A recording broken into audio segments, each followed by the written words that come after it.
Yes bwana, mambo vipi? Mambo ni aje? Bwana karibu sana katika channel yako pendwa kabisa, channel ambayo inakupa updates na habari mbalimbali za kimichezo na burudani kutoka ndani na nje ya mipaka ya Tanzania.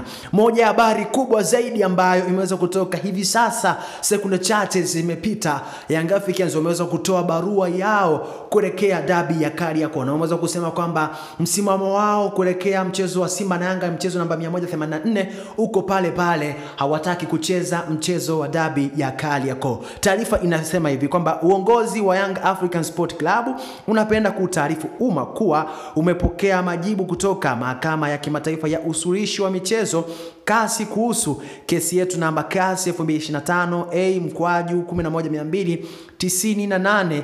CAS imeeleza Young African Sport Club kurudi kwanza kwenye kamati za ndani za soka ili kushughulikia kesi yetu kabla ya kurudi kwao kwa ajili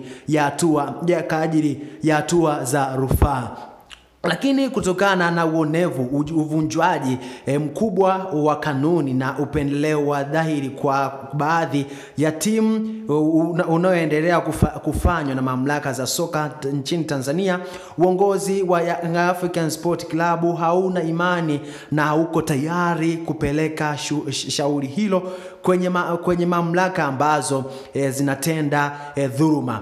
Aidha, uongozi wa Young African Sport Club unapenda kujulisha umma kuwa msimamo wa klabu yetu juu ya mchezo namba 184 wa ligi kuu soka Tanzania bara msimu huu uko pale pale, kuwa hatutashiriki kwenye mchezo huo kwa namna yoyote ile. Lakini pia wameweza kusema kwamba wanayanga wote watakuwa tayari kuipambania haki yao kivyovyote vile ili kukomesha dhuluma na uvunjwaji mkubwa wa kikanuni unaoendelea kufanywa na mamlaka za soka kwa maslahi mapana ya maendeleo ya soka nchini. Imetolewa na kamati ya utendaji Young Africans Sport Club leo tarehe 5 mwezi wa 5 2025. Hiyo ni moja habari ambayo wameweza kuitoa, barua ambayo wameweza kuitoa Young Africans baada ya majibu kutoka CAS hapo juzi, na sasa wameweza kujibu rasmi kupitia ukurasa wao wa Instagram, Twitter,